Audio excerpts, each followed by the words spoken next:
তারা যে আশ্বাস দিয়েছিল গতকালকে আমরা বোঝা হয়ে গেছে পুলিশ হেডকোয়ার্টার আমাদের আর কোনো কাজ করবে না। তারা যে 80% 90% এখানে বলছিল যে তোমাদের সাথে বৈষম্য করা হয়েছে এবং তোমাদের সাথে অন্যায় করছে, অমানবিক কাজ করছে এবং তোমরা বৈষম্য শিকার, আমরাও বৈষম্য শিকার।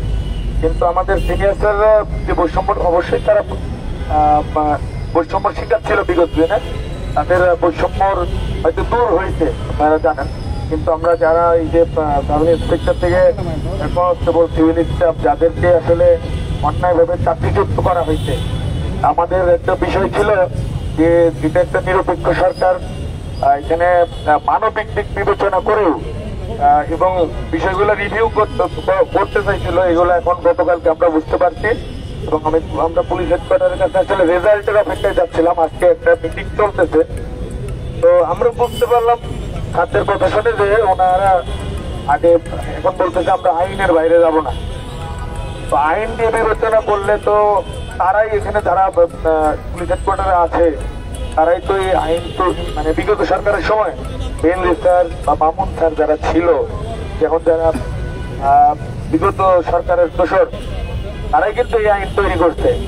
এই আইন তৈরি করে শুধু পাবলিক জনগণের বিপক্ষে ব্যবহার করেনি, পুলিশের বিরুদ্ধেও কিন্তু ইয়ে করতে, যারা একটু প্রতিবাদী ছিল এবং তাদের অন্যায়ের প্রতিবাদ করছে বা সাই দেয়নি, তাদের কিন্তু ডিপার্টমেন্ট থেকে দূর করছে।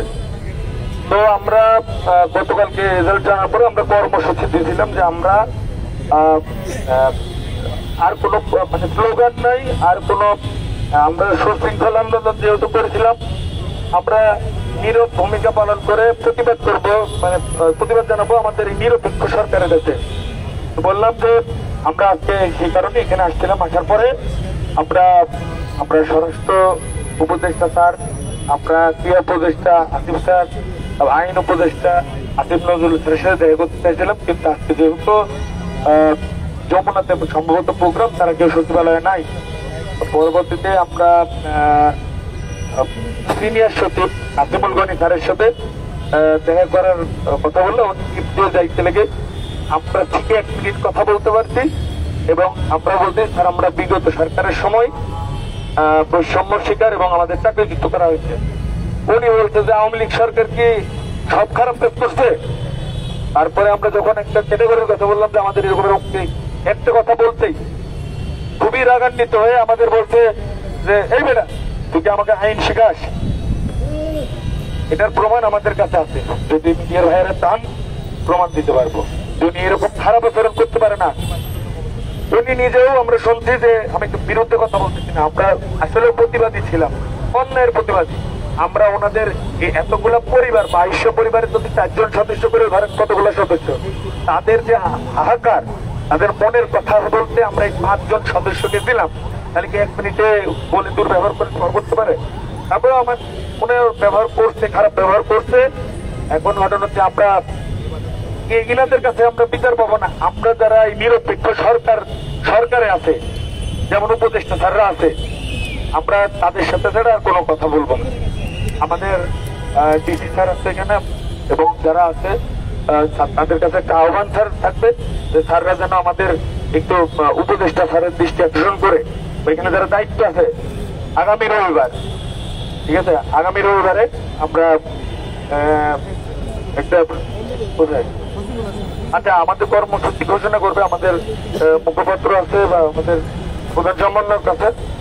এখন আমি যেহেতু সচিবালয়ে গেছিলাম আমরা সবাই, এই জন্য আর কি আমরা নিরাশ হয়ে আসছি।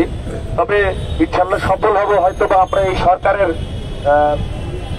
সরকারের যারা উপদেষ্টা আছে নিরপেক্ষ সরকারের, এবং আপনারা যদি পাশে থাকেন তাহলে আমাদের সাথে প্রত্যেকটা অন্যায়ের বিচার আমরা হয়তো পাবো। এই বৈষম্য কিন্তু এখানে দূর হয়নি, বৈষম্য নতুন করে সৃষ্টি হয়েছে।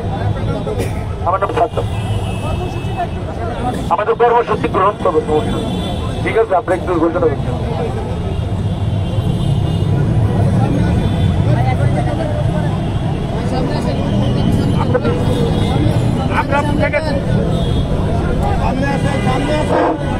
আমরা বুঝে গেছি আমরা আর কোন আমলাদের কাছে আপনাদের কাছে আর দ্বারস্থ হতে চাই না।